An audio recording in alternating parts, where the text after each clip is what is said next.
Subscribe to our channel and press the bell icon so that you never miss any video lesson from Rao's IAS Study Circle. Join the official Telegram channel of Rao's IAS Study Circle to stay updated and get all the materials on the Telegram. The link to the channel can be found in the description box. Hello and welcome to Daily News Simplified, an answer to what, why and how of newspaper reading from our examination perspective. Now today let us take up New Delhi edition of the Hindu newspaper dated 8th June 2021. The news to be discussed has been displayed on your screen and timestamping for the same has been provided in the description box below. So on this note, let's start our today's discussion from a UPSC examination perspective. Now let's take up our first news for discussion, which appears on page number 5. It says, protect LGBTQIA plus community as per Madras High Court. The High Court, in order to protect the community, has said to rope in NGOs that can provide assistance till a new law is enacted by the central government. So in this particular news, the Madras High Court has directed the Union Ministry of Social Justice and Empowerment to enlist the NGOs which can provide legal counseling, monetary support, or even certain kind of advice to the LGBTQIA community, which comprises the lesbians, gay, bisexual, transgender, queer, intersex, asexual and such other kind of people. Now, backdrop to this particular judgment was that a writ petition was filed by two young women who had fled from Madurai to Chennai because their parents were opposed to their relationship. So, taking up this matter, the Madras High Court directed the Madurai police to keep their hands off the case and in this regard penned down an elaborate judgment for the protection of LGBTQ community. So it is in this regard the Madras High Court has directed the Ministry of Social Justice and Empowerment to upload the details of these NGOs along with their address, contact details and various kind of services which are provided by these NGOs. So any person belonging to the LGBTQIA community can directly approach these enlisted NGOs under the Ministry of Social Justice and Empowerment facing any sort of issues and also to safeguard their rights. Hence, the judgment of Madras High Court was keeping in view of safeguarding the rights of the community. Further, the Madras High Court stated that in order to provide need-based relief to the members of LGBTQ community, the enlisted NGOs should also coordinate with the local police with respect to the offences committed against the members of LGBTQ community. Further, the court also directed the NGOs that in consultation with the Ministry of Social Justice and Empowerment, they should maintain a confidential records of such person who are approaching the NGOs for any sort of help. And such data must be submitted to the Ministry of Social Justice and Empowerment. The Madras High Court further ordered that appropriate changes must be made to the existing government short stay homes, Anganwadi centers, shelter home for transgender persons, etc. for providing accommodation, food, medical care and also recreational facilities to the people from the LGBTQA community. And in this regard, the High Court has directed the ministry to create the additional infrastructural requirements within 12 weeks. Now further, the court also ordered to carry out sensitization programs for defending the rights of LGBTQ community for various stakeholders who deal directly with the concerns and problems including rights of the LGBTQ community.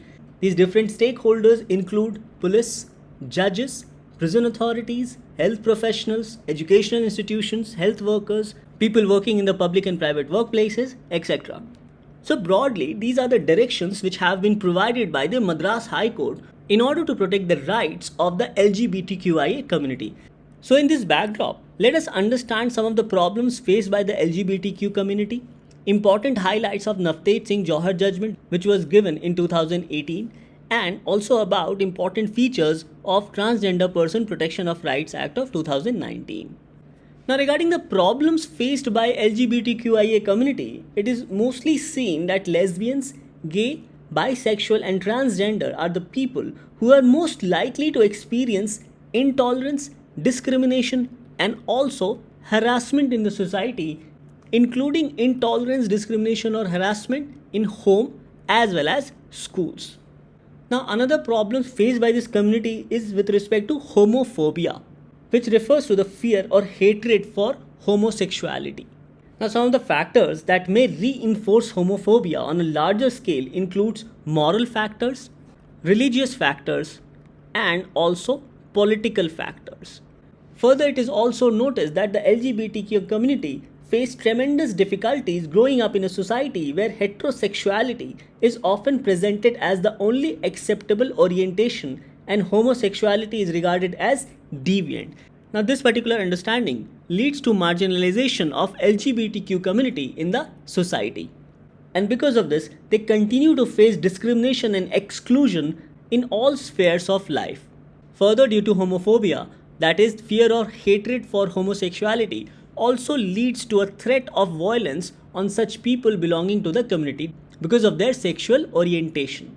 Now, even at workplace, people from the community face constant discrimination, and because of such fear, they have to hide their sexual orientation or continue to endure harassment at workplaces.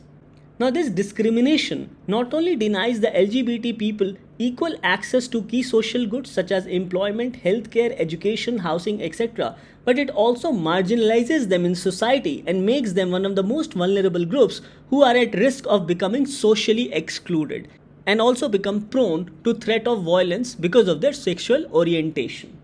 Another problem faced by the community is regarding barriers to healthcare, and especially this problem is for the elderly people who belong to the community, especially regarding healthcare and the aspect of affordable housing. So these can be said to be some of the problems which are faced by people from LGBTQIA community. Now, facing these problems and challenges by the members of the community has certain outcome or has certain impact. So facing continuous exclusion and discrimination from the society makes them marginalized. And with respect to children, it leads to dropping out of school at a much earlier age. Further, it also leads to these people leaving their home and family. Another problem for the people of the community is that they are unable to find regular jobs and effectively have lesser economic options than other members in the society. Now, because of the marginalization faced by the people of this community, they also try to attempt to suicide. Now, people from this community are regularly targeted as victims of hate crimes and violence. And the people from the community experience stigma and discrimination across their lifespans and are targets of sexual and physical assault, harassment, and hate crimes. Further, people from the community are also addicted to drug, and they are also prone to deadly diseases such as HIV, STDs, etc. So these can be said to be some of the impact with respect to exclusion and discrimination from the society for members of LGBTQIA community. Now, after understanding about the marginalization faced by the members of LGBTQIA community, let us go through this very important judgment of Supreme Court of India given in 2018, and this judgment was given right after the judgment of Puttaswamy regarding right to privacy.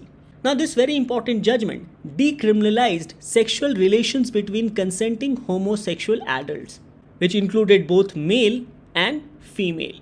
So, the Supreme Court held that Section 377 of the Indian Penal Code, which criminalized homosexual activity, would not apply to consensual same-sex act between homosexuals, heterosexuals, lesbians, and other sexual minorities. So, the word to be noted here is consensual same-sex acts.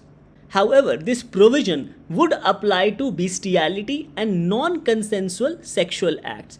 So only the first part of section 377 of IPC was declared as unconstitutional, whereas the aspect related to bestiality and non-consensual sexual acts of section 377 was considered valid.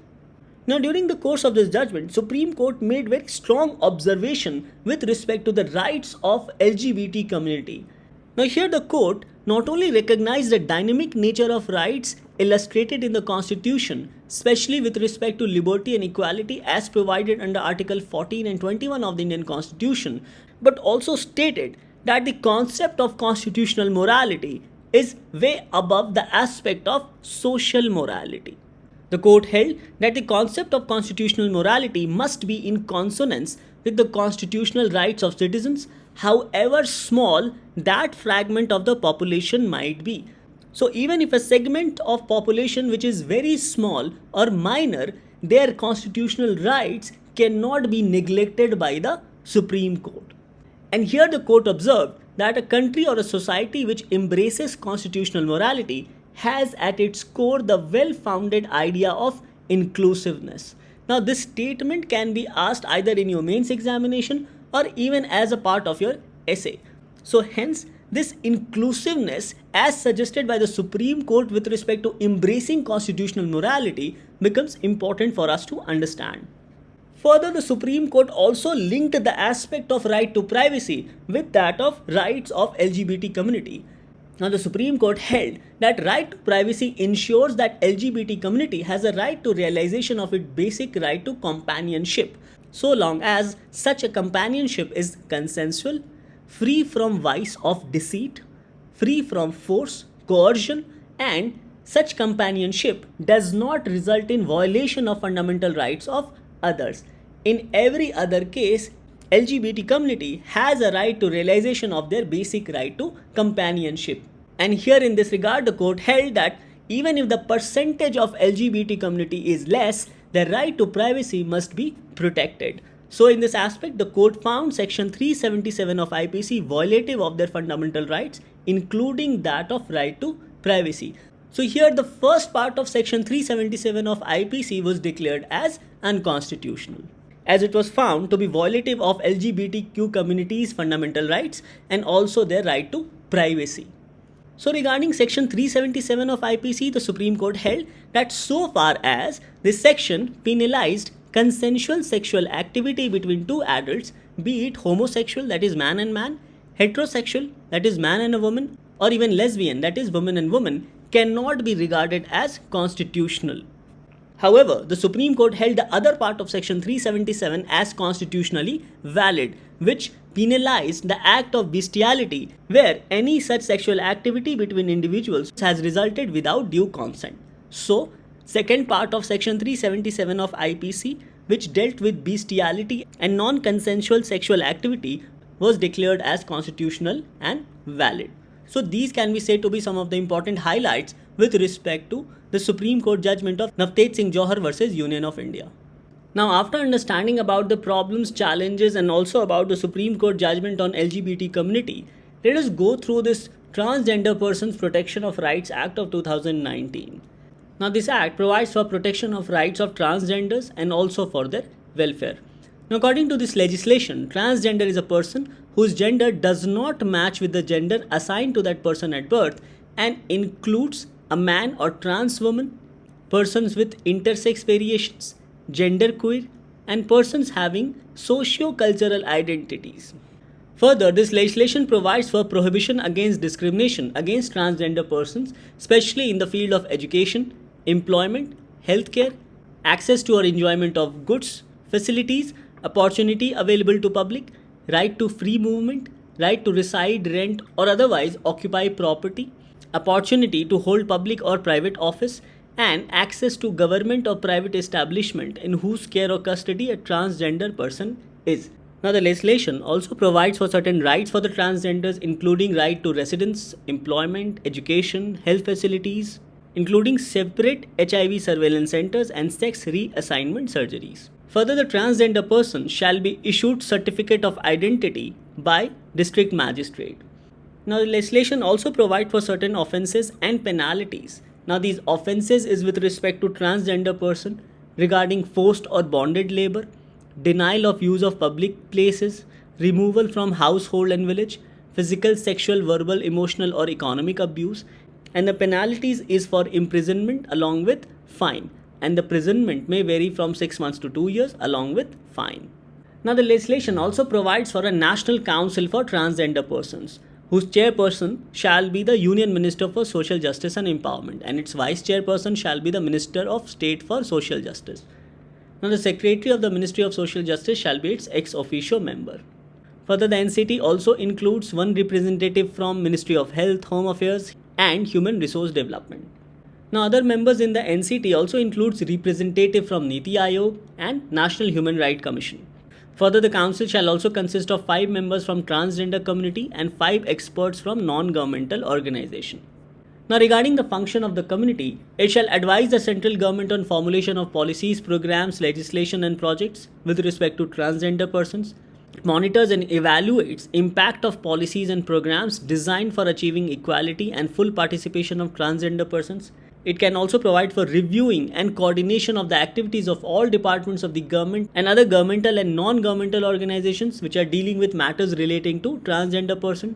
It can redress the grievances of transgender person and can perform such other functions as may be prescribed by the central government with respect to transgender persons. So these can be said to be some of the functions of National Council for Transgenders. So in this article, so far we have tried to understand the problems faced by LGBTQ community, important highlights of Supreme Court judgment of 2018 with respect to Navtej Singh Johar, and certain important facts with respect to Transgender Persons Protection of Rights Act 2019. And as already stated, that this particular news becomes important with respect to GS paper 2, GS paper 1, and also with respect to essay in your mains examination. Now in GS paper 1, this topic gets covered under salient features of Indian society and diversity of India. Whereas in GS paper 2, this topic gets covered under government policies and interventions and also welfare schemes for the vulnerable population, and also with respect to laws, institutions and bodies constituted for the protection and betterment of the vulnerable sections of the society. And also questions can be asked in the prelims examination with respect to the aspect of Indian polity and governance, and also regarding aspect of rights issues, especially with respect to transgender persons and also that of LGBTQIA community. So after this discussion, let's take up the next news for analysis. Now let's take up our next editorial appearing on page number 6 for discussion. It mentions about fair wind. A good monsoon will aid agriculture, now one of the few bright spots in the economy. So this editorial mentions about the long period average which the Indian Meteorological Department has predicted for this current monsoon season. And the long period average, especially for the core agricultural zone, has been declared as above normal. So from my examination perspective, we need to know about this aspect of long period average. So this editorial starts by mentioning that India could see a third consecutive year for surplus rainfall. So in this regard, let's know about LPA. Now LPA very generally is a calculation of average rainfall received in India during the southwest monsoon, that is from the period of June till September for the last 50 years. And for the sake of calculation, this period has been taken as from 1960 to 2010. Now earlier this particular period was taken from 1950 to the year 2000. But now the IMD has revised the period for LPA from 1960 to 2010.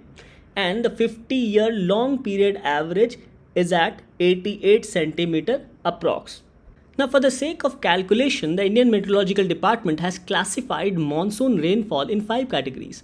First is deficient, that is less than 90% of LPA.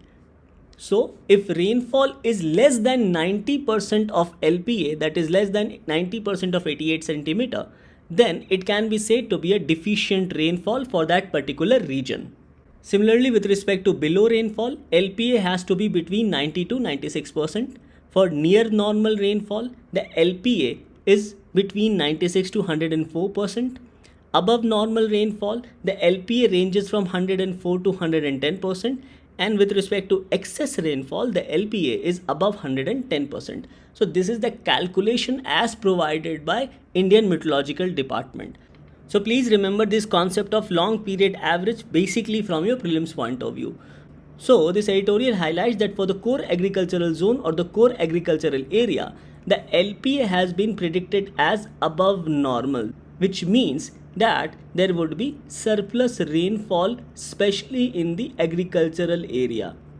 And it is here where the editorial highlights that this is a good news, especially for the farmers in India. However, the IMD has also predicted a below normal rainfall for the northeast area or for the northeast region. Now so far these are the predictions of Indian Meteorological Department. Now this particular editorial also mentions about Indian Ocean Dipole.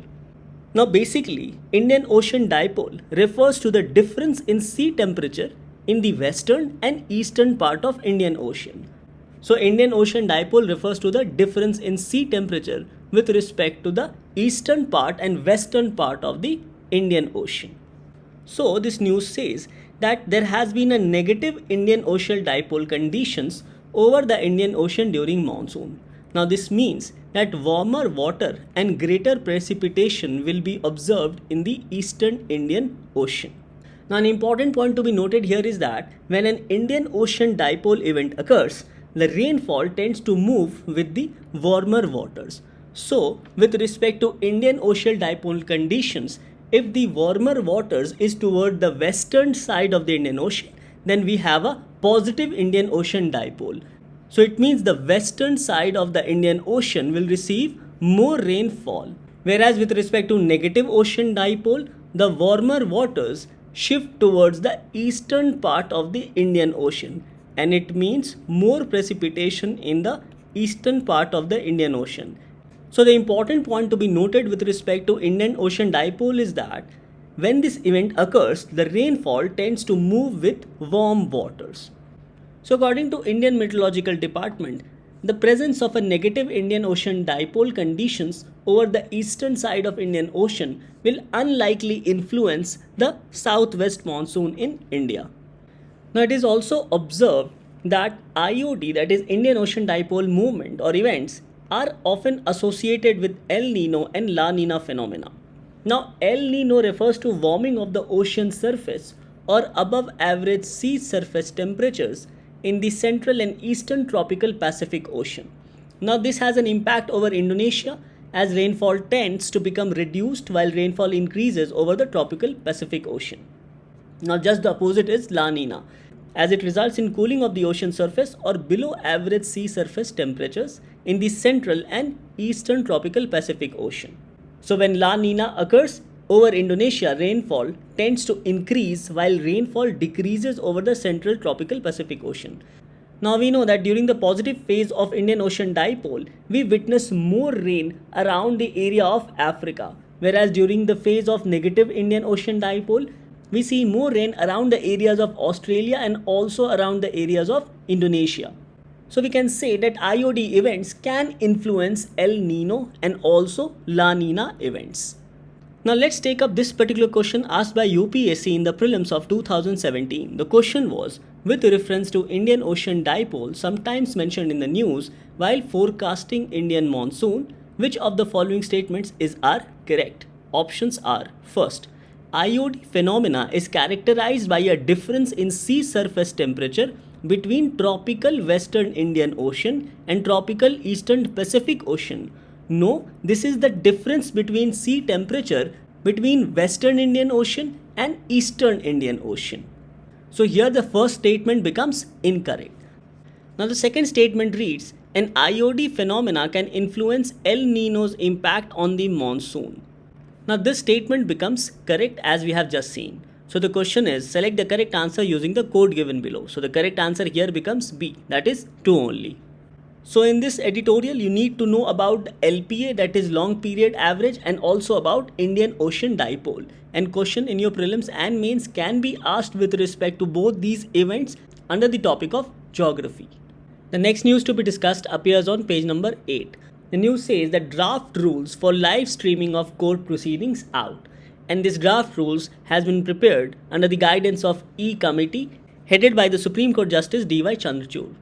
Now this rules on live streaming and recording of court proceedings highlights that it intends to provide for greater transparency, inclusivity and foster greater access to justice. And for these three important purposes, the committee intends to set up infrastructure and the framework to enable live streaming and recording of proceedings in the courts. Now an important aspect highlighted here is that these rules will be framed by High Court in the exercise of their powers under Article 225 or relevant law where applicable and Article 227 of the Constitution of India. And these rules will apply to the High Court and to the courts and tribunals over which it has supervisory jurisdiction. So in this regard, from our examination perspective, we need to know about Article 225, Article 227 and also about E Committee of the Supreme Court of India, and also certain aspects related to this live streaming of court proceedings. Now Article 225 provides for jurisdiction of existing high courts, especially with respect to power of High Court to make rules and also regulate sittings of the court, including forming division bench. Further, Article 227 highlights that every High Court shall have superintendence over all courts and tribunals throughout the territories in relation to which it exercises jurisdiction. So these rules with respect to live streaming and recordings of court proceedings will be framed under Article 225 or under Article 227. And as of now, the E Committee of the Supreme Court of India has released a draft rules on live streaming and recording of court proceedings. Now, according to these draft rules released by E Committee of Supreme Court, there are certain sensitive cases which shall be excluded from live streaming, or such cases which will not be live streamed. These cases include matrimonial matters including transfer petitions under these matters, cases concerning sexual offences instituting under section 376 of IPC, cases concerning gender-based violence against women, matters registered under the Protection of Children from Sexual Offences Act and also under the Juvenile Justice Care and Protection Children Act of 2015, cases which in the opinion of the bench may provoke enmity among communities and which are likely to result in a breach of law and order, so such cases shall not be live streamed. Any recording of evidence including cross-examination of witnesses shall not be live streamed. Any privileged communication between the parties or their advocates cannot be live streamed. However, in such instances, the claim of privilege must have been accepted by the court. So these are some of the cases or instances which will not be live streamed. Now, since the E Committee of the Supreme Court has released these drafts, so it is important to understand about the role of the E Committee of Supreme Court. Now, the main purpose of the E Committee of Supreme Court was adoption of technology in daily or day-to-day court functioning or activities. The whole purpose of the committee was to create digital platforms so that important stakeholders such as advocates, people, litigants, students, etc. can have access to judicial data, and also efficient utilization of court resources with the help of information and communication technology to improve the overall functioning of the court. And it was in these backdrop that the E Committee was constituted to assist in formulating a national policy to enable Indian judiciary to prepare itself for the digital age and also to adapt and apply technologies and communication tools, thereby making justice delivery system more efficient and thus benefiting its various stakeholders. The important core principles followed by the E Committee of Supreme Court is that technology must be harnessed to empower and enable the people, ensuring access to justice for all, and creating an efficient and responsive judicial system. And in this regard, the E Committee is guided by the following objectives, namely interlinking of all courts across the country, information communication technology enablement of the Indian judicial system, enabling courts to enhance judicial productivity both qualitatively and quantitatively, and to make the justice delivery system accessible, cost effective, transparent and accountable. So these can be said to be the objectives of E Committee of Supreme Court of India. Now this topic becomes important from your prelims and mains perspective. In the prelims, question can be asked under Indian polity and governance and also Indian constitution, and in the mains, question can be expected under GS paper 2. So with this, let's move to the next article of discussion. The next article to be discussed appears on page number 11, and these aspects have also been discussed as an article on page number 7. Now this particular news says that China hosts ASEAN foreign ministers. It seeks closer economic cooperation with Southeast Asian nations while pushing back against Quad. Now we all know that Quad comprises of India, United States, Australia and Japan. So, China is now clearly concerned with respect to the futuristic goal and outcome of Quad. And it is because of this China has started criticizing Quad on open platforms. And this was done while hosting ASEAN foreign ministers. Now, China mostly is concerned with Quad as it is slowly shaping up to be a military alliance, as was also planned by the United States of America. Further, Quad has also been termed as Asian NATO. So it is in these backdrop that China has started publicly criticizing members of Quad. And very recently, it also warned Bangladesh that there might be substantial damage in their bilateral ties if Bangladesh intends to support Quad, as Bangladesh may come up with its own Indo-Pacific strategy. According to China, disputes in South China Sea may not be the biggest threat to regional stability. Rather, the bigger threat is the sailing of United States warships through the troubled waters around South China Sea. Further, China also fears that Quad members may rope in Asian nations to counter China by asking Asian nations to stay consolidated against China. Further, China is also trying to have better relations with Sri Lanka, Nepal, and also Afghanistan. So, considering all these developments, China is a bit concerned not only about Squad's future role in the Indo Pacific region, but also with respect to some of the Asian nations, as they may side up with members of Quad. Now, so far, this is a developing story. However, you must understand the international perspective with respect to this particular news, and also a news appearing on page number 7 in the article section. Now, regarding the syllabus, in the prelims, question can be asked with respect to Quad and also with respect to ASEAN. So, in the prelims, this topic gets covered under current events of international importance and also with respect to the aspect of world geography regarding map. And in the mains, this topic gets covered under GS paper 2, especially with respect to effect of policies and politics of developed and developing countries on India's interest, and bilateral, regional and global groupings and agreements involving India or affecting India's interest. So with this, let's take up the last article for today. Now the next article to be discussed appears on page number 7. It says, towards a stronger mental health strategy. More needs to be done in India in the context of COVID-19, which has exacerbated mental illness. Now here we need to understand about the concept of mental health. Now first of all, health refers to state of complete physical, mental and social well-being, and not merely the absence of disease or infirmity. So the very definition of health itself includes physical health, mental health and social well-being of a person. And it cannot be said to be merely the absence of disease or infirmity. So taking cue from this definition of health, mental health then means or is a state of well-being in which an individual realizes his or her own abilities, can cope with normal stresses of life, can work productively and is able to make a contribution to his or her community. Now regarding mental health, it's also important to understand that mental health is fundamental to our collective and individual ability as human beings to think, emote, that is have emotions, interact with each other, earn a living and enjoy a life. And on this basis, promotion, protection and restoration of mental health can be regarded as a vital concern for individuals, communities and societies throughout the world. So the point to be understood here is that mental health is more than the absence of mental disorders. Mental health is an integral part of health. Mental health is determined by a range of socioeconomic, biological and environmental factors, and cost-effective public health and intersectoral strategies and interventions exist to promote, protect and restore mental health. Now we have seen that social, biological and psychological aspects determine mental health. So the social aspects which determines level of mental health includes rapid social change, gender discrimination, social exclusion in the society, human rights violation on a person and stressful work conditions. With respect to biological aspect, it includes any disability or any genetic vulnerabilities. And regarding psychological aspect, it refers to social skills of a person and self-esteem of a person.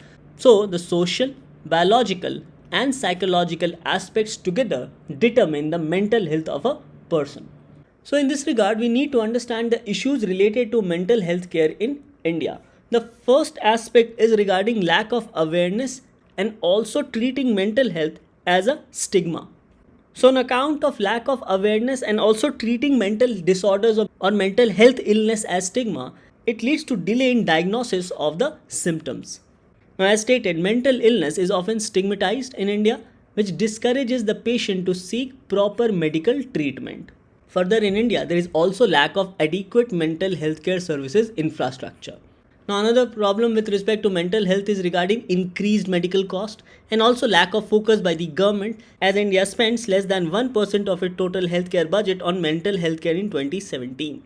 Further, this present medical crisis due to COVID has further deteriorated mental health conditions, and this has led to increased loneliness due to isolation, and this has caused anxiety and even insomnia in many cases. So all these cases needs to be looked into. Now, considering the problems of mental health, the government of India has come up with Mental Healthcare Act of 2017. Now, this act provides for mental health care and services for persons with mental illness and also to protect, promote, and fulfill the rights of such persons during delivery of mental health care and services. So, this particular act provides for a number of rights for persons with mental illness. These include right to access to mental health care, right to community living, right to protection from cruel, inhuman, and degrading treatment, right to equality and non-discrimination, right to information, right to confidentiality, restriction on release of information in respect of mental illness, right to access medical records, right to personal contacts and communication, and also right to make complaints about deficiencies in provision of services regarding mental health care. Now, this act also provides for an advance directive for such persons having mental illness. It says that every person who is not a minor, that is, who is 18 years and above, shall have a right to make an advance directive in writing specifying any or all of the following aspects. Namely, first, the way a person wishes to be cared for and treated for a mental illness. So, this aspect can be given as an advance directive. B. The way a person wishes not to be cared for and treated for mental illness. And C. With respect to provision of appointment of his nominated representative.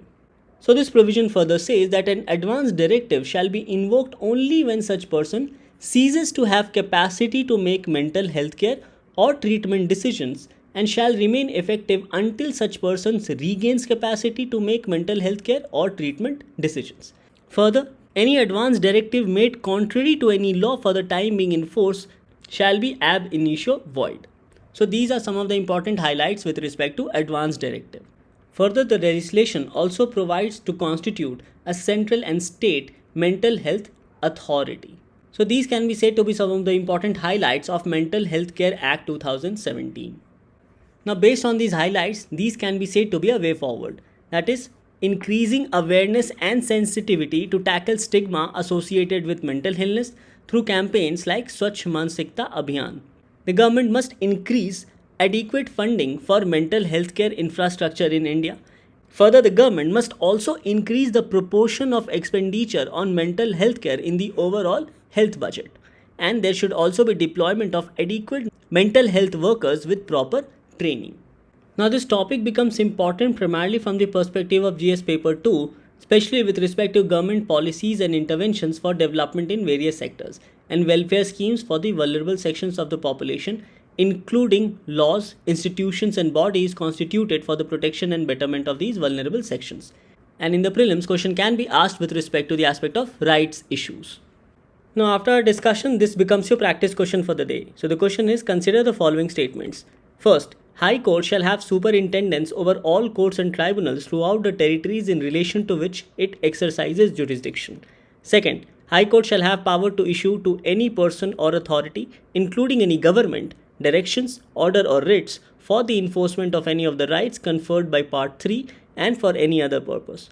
So, in this regard, the question is, which of the statements given above are correct? Options are A, 1 only, B, 2 only, C, both 1 and 2, and D, neither 1 nor 2. Now, coming to the answer of yesterday, the question was, with reference to India-Pakistan border, consider the following statements. First, the complete border is an international border. No, the statement is incorrect, as it has not been accepted by both countries. And second, the international border is divided into line of control and actual ground position line. No, this is also incorrect. So, the question was, which of the statements given above are correct? So, here the correct answer becomes D, that is neither 1 nor 2. So, with this discussion, we come to an end to today's analysis. Thank you for watching DNS.